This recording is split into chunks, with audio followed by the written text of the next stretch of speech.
같은 배에 계신 주님. 마가복음 435-41. 사랑하는 성도 여러분, 지난주 우리는 예수님께서 씨 뿌리는 비유를 비롯해 여러 비유로 하나님의 나라를 선포하신 것을 나누었습니다. 오늘 본문은 바로 그날 저녁 예수님과 제자들에게 실제로 일어난 사건입니다. 날이 저물 때 예수님께서는 제자들에게 말씀하십니다. 우리가 저편으로 건너가자. 제자들은 이 말씀에 순종하여 예수를 배에 계신 그대로 모시고 바다로 나아갔습니다. 그런데 순종의 항해의 도중 그들은 큰 광풍을 만납니다.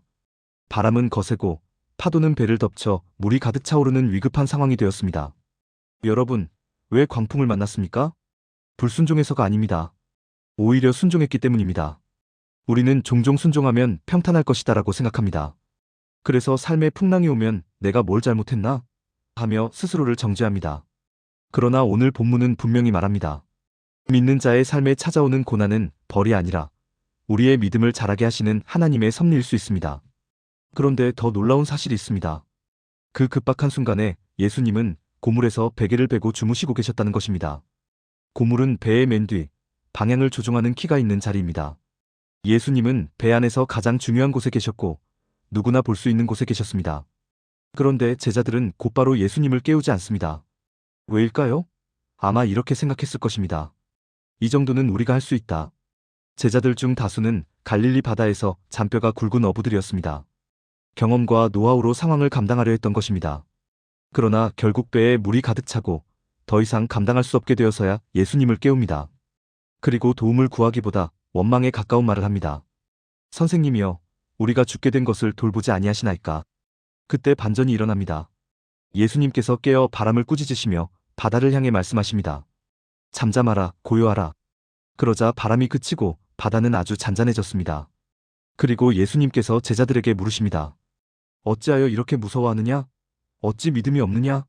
사랑하는 여러분, 오늘 말씀의 핵심은 이 질문입니다. 어찌 믿음이 없느냐? 믿음의 헬라어는 피스티스로 신뢰하고 의지하며 맡기는 것을 의미합니다.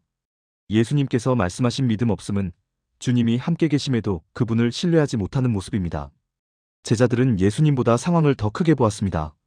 주님은 배 안에 계셨지만 그들은 자기 힘으로 해결하려 했습니다. 이 모습이 바로 믿음이 없는 모습입니다. 우리도 그렇지 않습니까? 이건 내가 해야 할 일이고, 이 정도는 내가 감당할 수 있고, 이건 기도할 일이지만 저건 아니고, 예수님이 함께 계심에도 주님을 배제한 채 살아가고 있지는 않습니까? 그러나 예수님의 능력을 경험한 후 제자들의 두려움은 바뀝니다.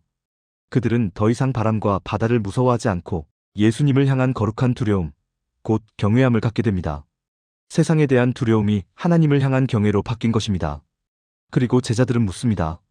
그가 누구이기에 바람과 바다도 순종하는가?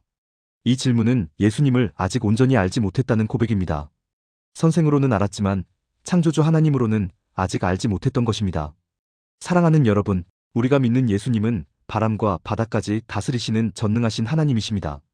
그리고 그분이 지금 우리의 인생의 배에 함께 계십니다. 우리는 지금 새로운 해의 바다 위에 서 있습니다. 앞날이 보이지 않고 어떤 바람이 불지 알 수 없지만 분명한 한 가지가 있습니다. 이 배에 예수님이 함께 계십니다. 문제는 바람의 크기가 아니라 주님을 얼마나 신뢰하느냐에 있습니다. 이제 결단합시다. 내 힘과 경험을 먼저 의지하지 않고 모든 순간에 주님을 먼저 깨워 아뢰는 믿음으로 살아갑시다. 주님이 함께 하시는 인생은 결코 침몰하지 않습니다. 이 믿음으로 새해를 믿음으로 항해하는 저와 여러분 되기를 주님의 이름으로 축원합니다.